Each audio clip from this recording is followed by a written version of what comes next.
You buy a new television expecting one thing, a better picture. You bring it home, remove the packaging, put it on the stand, turn it on, and for the first few minutes, everything looks perfect. But then you start watching the things you actually watch. A football game, a dark movie, a news channel, a YouTube video, a game. And that's when some buyers discover something they never noticed in the store. The TV isn't necessarily broken. It isn't necessarily defective, but it doesn't look, behave, or function the way they expected. And that's why televisions that looked like obvious winners on paper are sometimes ending up back at the retailer. There isn't solid evidence that the entire TV industry is suddenly experiencing an unprecedented return wave. But owner discussions, independent testing, and current troubleshooting data reveal something very interesting.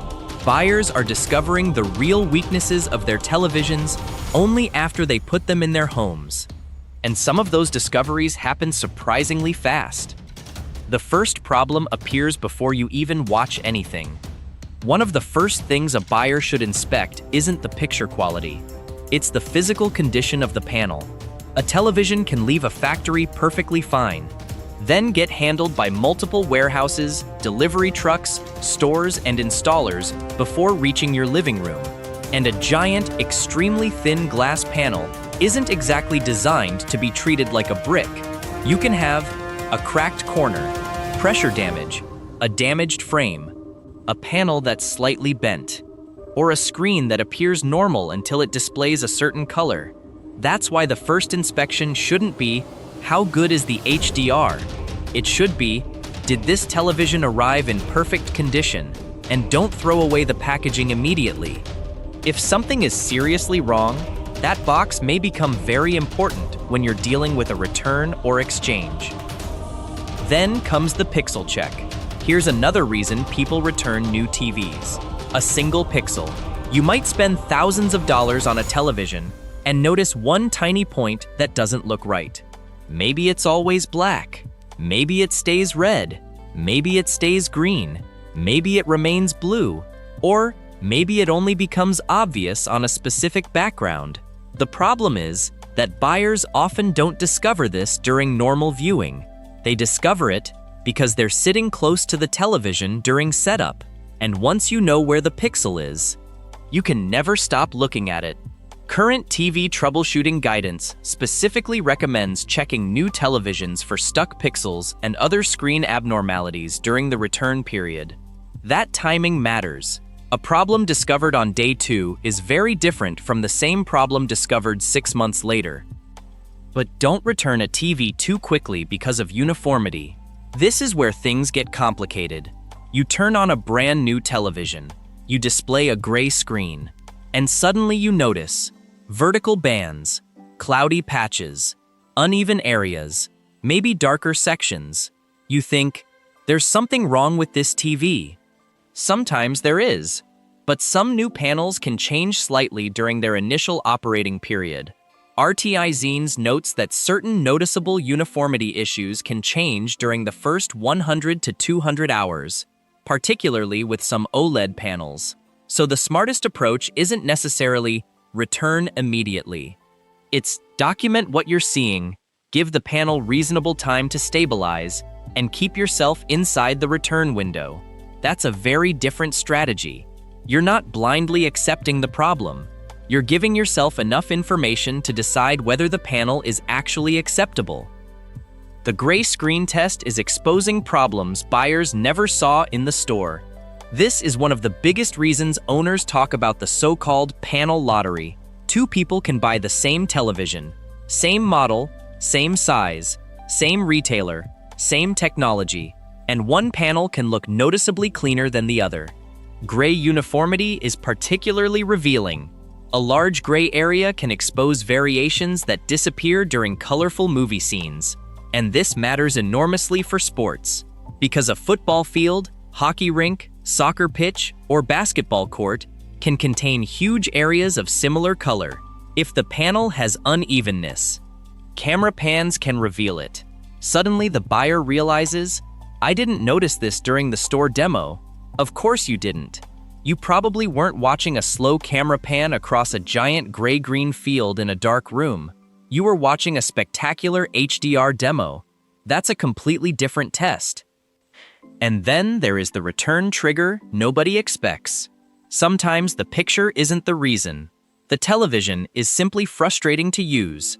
You press the remote, nothing happens immediately. You open an application. It takes too long. You connect to Wi-Fi. The connection fails. You move through menus. And the interface feels unnecessarily complicated. This is not theoretical. Consumer Reports' current reliability research identifies smart TV apps freezing or failing, menu navigation issues, Wi-Fi connection problems, and televisions unexpectedly turning off and on among the problems owners report. That creates a strange situation. You can have a television with an excellent panel and still decide you don't want to live with it because you're interacting with the software every single day. A great screen can be ruined by a bad interface. Think about how often you use your TV menu.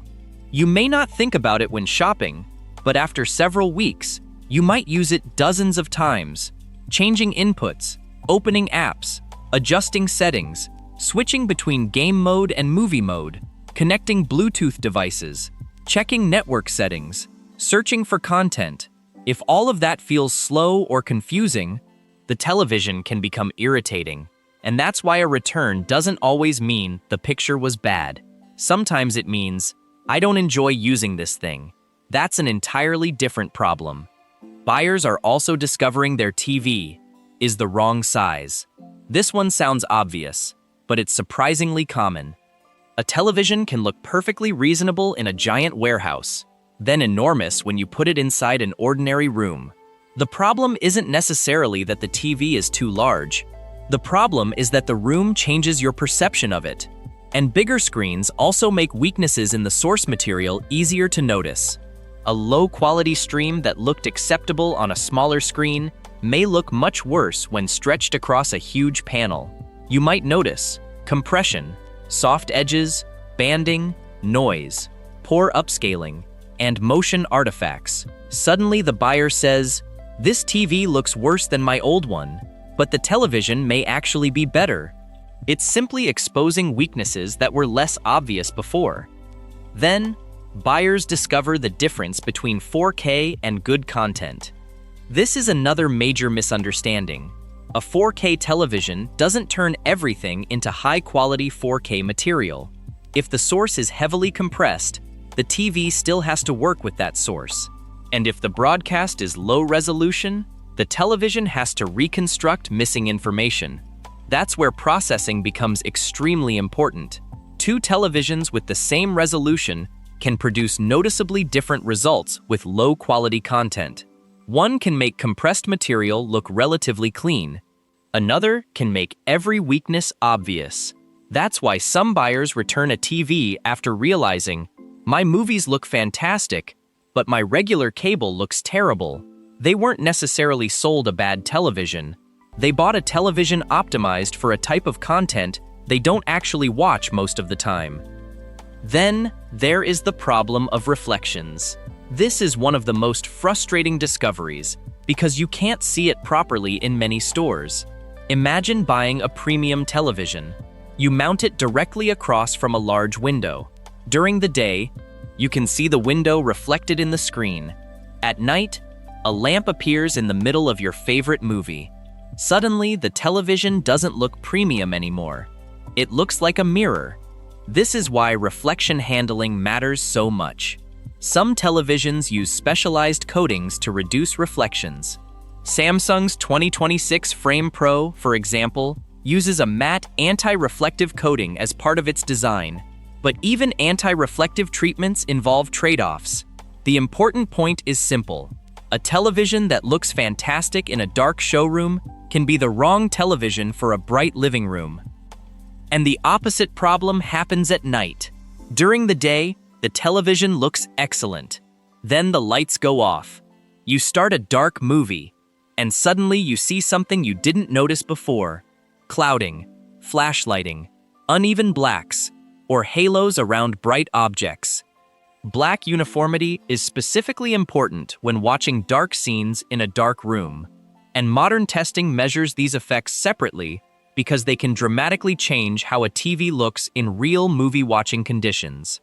This is one reason the same TV can receive completely different reactions from two owners. One watches sports during the afternoon, the other watches horror movies at midnight. They're effectively testing different televisions. Mini LED buyers have their own surprise. Mini LED has become extremely popular because it can combine high brightness with strong contrast. But local dimming isn't magic. The TV divides the backlight into zones. Those zones brighten and darken depending on what's happening on screen. And when a bright object sits against a dark background, the light can sometimes spill into surrounding areas. That's blooming. You may notice it around. Subtitles, stars, streetlights, white text, bright logos, or small objects against black backgrounds. Current testing still finds local dimming artifacts such as blooming, haloing, flicker, and transition problems on some LED televisions. So a buyer might return a very expensive mini LED television and say, "The picture is incredibly bright, but I don't like what happens around bright objects." That's not necessarily a defective unit. It's a technology trade-off. And the number of dimming zones isn't the answer. This is another marketing trap. A buyer sees 500 zones, 1,000 zones, 2,000 zones, 3,000 zones, and assumes the highest number must win. But independent testing points out that the algorithms controlling those zones can matter more than simply counting them. Two televisions with similar zone counts can behave differently. One may transition smoothly, another may produce visible halos. One may control small highlights extremely well. Another may react slowly. So if a buyer chooses purely by the biggest number, they may be disappointed. OLED buyers can discover a completely different problem. OLED has incredible strengths, but one behavior can surprise buyers: brightness management. If you're watching a small bright highlight, the television can look extremely impressive. But when a much larger portion of the screen becomes bright, brightness behavior can change. That's one reason buyers shouldn't judge an OLED by a short HDR demo. Watch a long sequence, watch bright scenes, watch sports, watch games, see how the television behaves over actual viewing. The question isn't, is OLED bright? The question is it bright enough for the way I use it? And then there is temporary image retention. A buyer may pause a game, switch to another screen, and notice a faint shape remaining for a moment. A logo, a menu, a bright object. It looks alarming. But temporary image retention isn't the same thing as permanent burn-in. Current RT9's testing notes that modern televisions have largely reduced temporary image retention concerns, although certain static elements can still produce short-lived afterimages under some conditions. So if a buyer doesn't understand the difference, they may return a television that isn't actually defective. That's why understanding the technology matters before making the return decision. But permanent OLED wear is a different story. If an OLED repeatedly displays the same static content for very long periods, uneven pixel wear can eventually become permanent. That's burn-in. And this is why usage matters. Someone who watches movies, sports, YouTube, different games, different channels, different content every day has a different risk profile from someone who leaves the same news channel on for hours every day. The technology isn't simply safe or unsafe, it's about how you're going to use it. Some buyers are returning TVs because of motion. Here's another problem you can't understand from a specification sheet. A TV can be 4K, it can have 120 Hz, it can have excellent contrast, and you can still dislike its motion. Fast camera movement can reveal trailing, blur, judder, stutter, or processing artifacts. Current testing specifically measures transition artifacts because TVs can create unintended trails or intermediate colors around moving objects. And motion is highly personal. One viewer sees cinematic smoothness, Another sees distracting stutter. So the best test is not reading excellent motion. It's watching the TV yourself. Sports buyers have a completely different checklist. If your television is mostly for sports, don't evaluate it like a movie TV. Watch a full game. Look at camera pans, uniform grass, fast players, score graphics, bright stadium lights, crowds, and compressed broadcasts. This can reveal panel uniformity and motion problems that disappear during movies. That's why a television can be excellent for cinema, but frustrating for sports. And vice versa. Gamers can discover problems the first night. Gamers have another list of possible return triggers. Connect the console. Turn on the highest refresh rate. Enable VRR. Try HDR. Switch between game mode and normal mode. Test different HDMI ports, and actually play. Not for 5 minutes, for an hour, because that's when you may discover a setting that disables a feature, a compatibility problem, unexpected flicker, different local dimming behavior, or an HDMI issue. The specification might say 4K 120 Hz, but your actual setup is what matters. One HDMI port can become a major problem. Imagine you have a PlayStation, an Xbox, a gaming PC, a soundbar, a streaming box, and an AV receiver. Suddenly, the number and arrangement of HDMI ports matter. You may need to constantly switch cables, or sacrifice a feature on one device, or discover that a particular port behaves differently. This is something buyers rarely think about while standing in a store. But once the television becomes the center of the entertainment system, connectivity becomes part of the experience. The sound can also cause a return. Here's an easy mistake. You buy an expensive TV.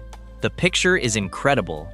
You get home, you start watching a movie, and the dialogue sounds thin. The speakers don't have enough bass. Voices don't feel clear, or the sound simply doesn't match the quality of the picture. You can always add a soundbar, but if you specifically wanted a simple all-in-one setup, you may regret not testing the audio first. The television isn't only a display, it's the thing your family will use every night. OLED returns are actually about expectations. This is the most important part. Sometimes the TV isn't bad. The buyer simply expected too much.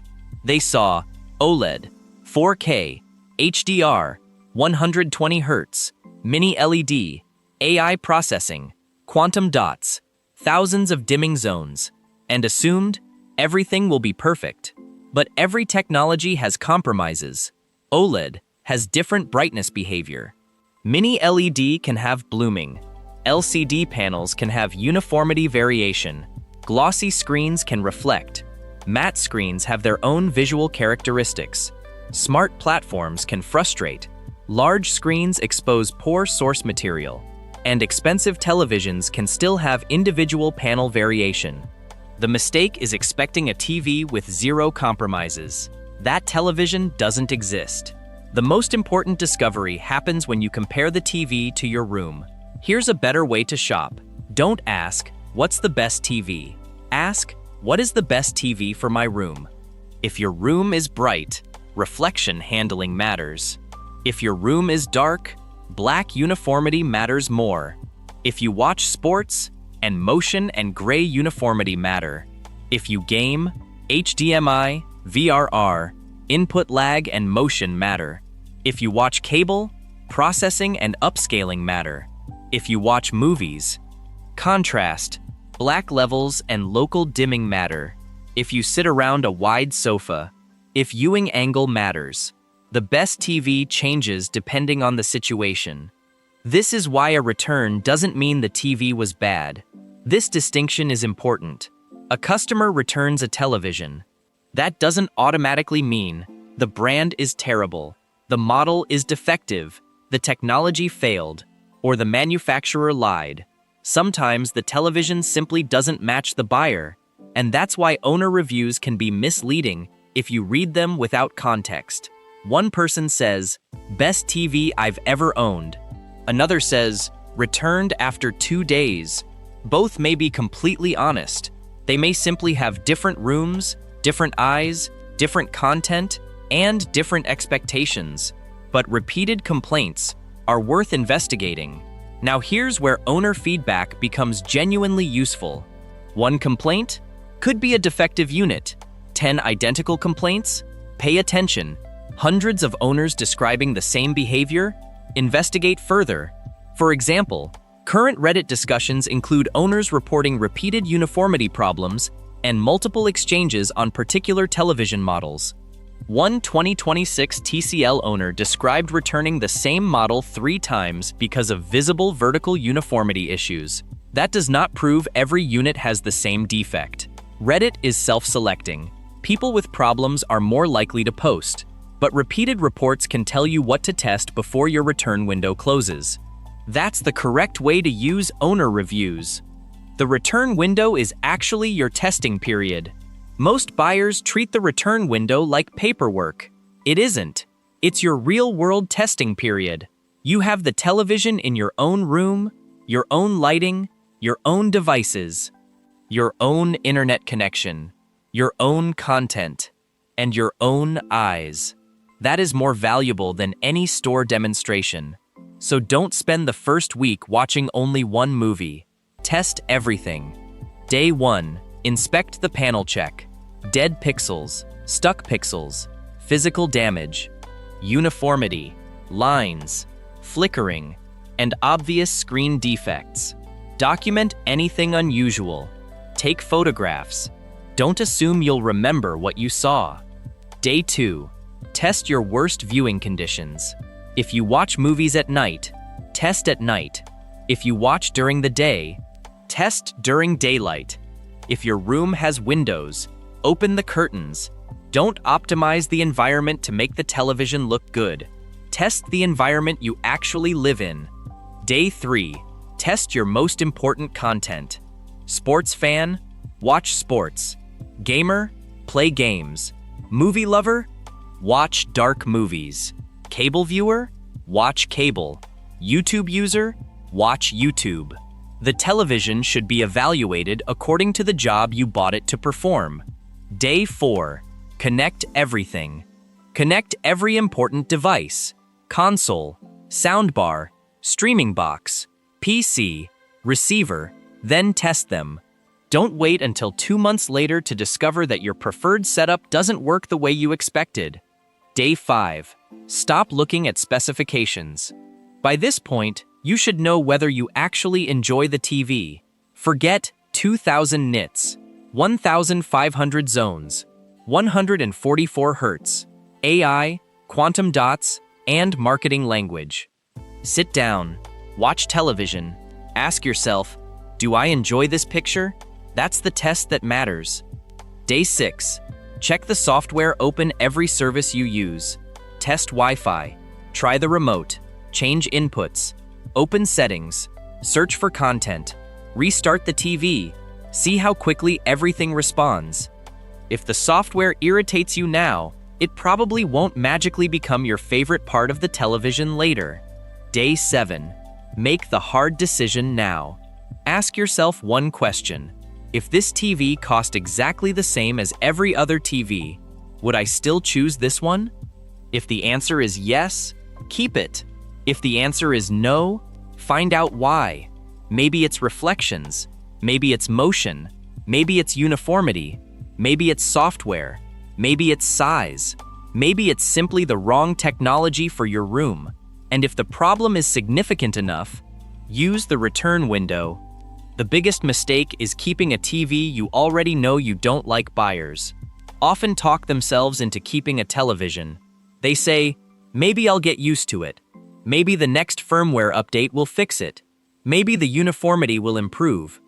Maybe the blooming won't bother me. Maybe I won't notice the reflections. Sometimes you do get used to a minor difference, but sometimes you spend the next 3 years noticing the exact same problem. And that's why the return period exists. Not to punish the manufacturer, not to encourage unnecessary returns, but to protect buyers from a product that isn't suitable for their actual needs. The final discovery: So why are buyers returning their TVs? It's not because there is one mysterious new defect affecting every television. The reality is more complicated. They're discovering that a TV can look different at home than in a store. A beautiful panel can have poor uniformity. A premium mini LED can still show blooming. An OLED can behave differently with large, bright scenes. A huge screen can expose poor quality content. A smart TV can have frustrating software. A perfect-looking television can have one annoying pixel. A gaming TV can have problems with the buyer's specific setup. And a television with excellent professional scores can still be completely wrong for one person's room. That's the real story behind the returns.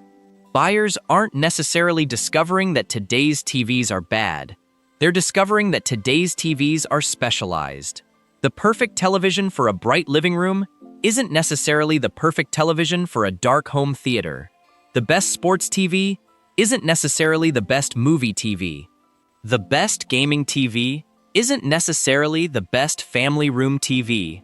And the television with the highest score isn't necessarily the one you'll enjoy living with. So before you keep that new television, don't ask whether the internet says it's good.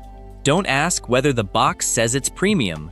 And don't ask whether the store demo looked impressive. Ask something much simpler. Does this television still look good when I'm sitting on my couch, watching the things I actually watch? Because that's where the truth comes out. And sometimes, that's also where the return label comes out.